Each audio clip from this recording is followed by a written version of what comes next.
Well, hello. It's April the 4th day. Nesbitt's Island Coffee in 1995 Island Highway in Campbell River. Trust everybody's well and holding on tight. There's an old song in the in the early 80s by ELO, Electric Light Orchestra, Hold On Tight to Your Dreams. And I'll post a link to this in the comments if you don't remember the song or you haven't listened to it.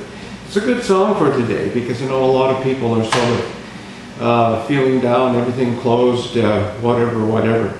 But this is a good song to listen to. Talking about everything closed, there's still a lot of minds closed. You know, it's, as they said, the mind, like a parachute, works best when it's opened. And I know a lot of people, a lot of professionals still cling to what they think, what they believe, and just do not do any critical thinking, open up and look at a new idea. And that's a lot of our professionals as well. And I'm still getting a lot of comments and a lot of notes telling me why masks don't work. And my only response to that is, you see, today or yesterday, the CDC in the United States, Center for Disease Control, Dr. Fauci, have sort of acknowledged and sort of suggested that people wear cloth masks. And I do that in light of two other things that they've now accepted. That asthmatic people who have the virus but don't show any symptoms, actually can spread the virus. And they're now also tipping their hat to the idea that, to the fact that the virus is spread via aerosol through the airways. And in a closed place, it can last, they say, up to 30 minutes. So a mask, just, if you sit back and think about it, a mask just makes sense. If somebody has the disease and doesn't know it, if they're wearing the mask, they're not less chance of giving it to you. And the mask will, and you're doing the same. If you have it and don't realize it, you're not spreading it to others. And I think it's just a responsible thing to do when you're out in public. When you're on your back 40, of course, why wear a mask? But if you're in a long lineup at a shopping center, it just totally makes sense. Even though you are spaced 6 feet apart or 2 meters apart, whatever the deal is where you are. So that's my response to that. I think I've suggested to all my friends and people close to me to wear one, whether they do or not. It's totally up to them. Again, we make our own decisions.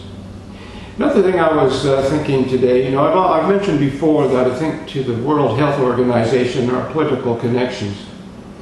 And it appears that, and I'm not a fan of Dr. Tedros. He's made some really goofy decisions. And you don't have to listen, believe me, just go and research from the time this virus was announced. Just go watch his reactions to that and his statements and his comments. And it appears that he is the first non-medical doctor to hold that position with the World Health Organization. His PhD is in community health. And his decision-making is always just doesn't look swift. And I haven't watched them for long, but I've watched them all this year with this coronavirus. And it looks like his main backer to get him into that position was China.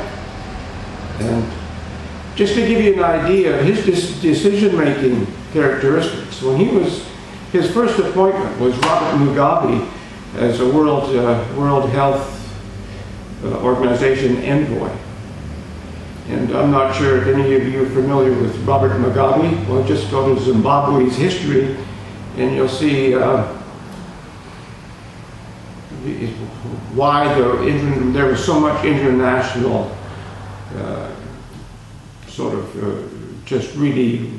they just couldn't understand it internationally. And so he rescinded that appointment.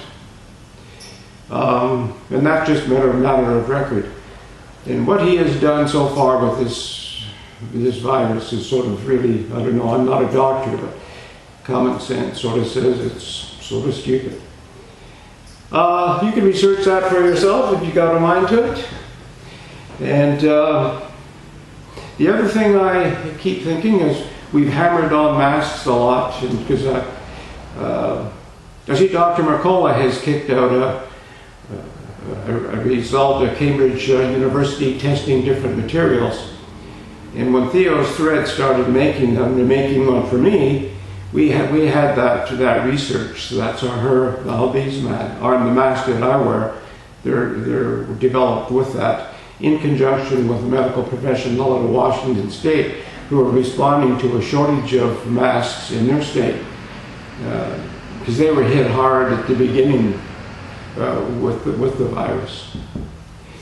What else is today? The only other thing on my mind it's always on my mind, is that of course we're in lockdown and all that makes sense. We all understand it. We don't want to do to our medical facilities is what's happened in China, in Wuhan, what happened in Italy, what's happening in Spain, what's happening in New York. We really respect that. The people who are going to get sick, don't get sick all at once. Let's stay home and wear masks when you're shopping and that sort of thing. Wash your hands, don't play with your mouth or your eyes. When you think touch your face, well, you don't get the virus through your face. You get it through your mouth, through your nose, through your eyes. So those are the three parts of your face you want to make sure you don't touch.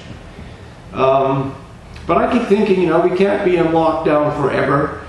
And how do we proceed out of this? And I still think we need to identify the 80% of the folks who get the virus, who don't get too ill, who survive without hospital treatment, and once they're through, how do we identify those people so we can get them back to work and protect the 20% who haven't got it yet?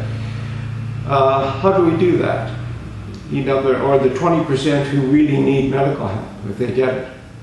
And I think the only way to do that is testing, and I'm just hoping our people who are really working hard at that. I know a lot of people are working on a vaccine because that's where the fame and fortune probably lies, but I think finding a way to test and identify people who are through the ordeal and are okay to go back to work, open up businesses, and get out there and to get the economy cranked up again.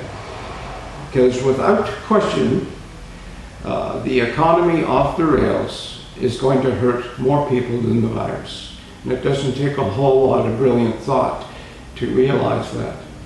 When you look in Ontario right now, with even construction sites and everything being shut down, they're grinding right to a halt. So I just hope that we find a way through all that. And that's where that song, Hold On Tight to Your Dreams, will come in. Again, I'll post it on the bottom, and well, good to get your reaction to the song. I think it's a cool one. Take care, and bye for now.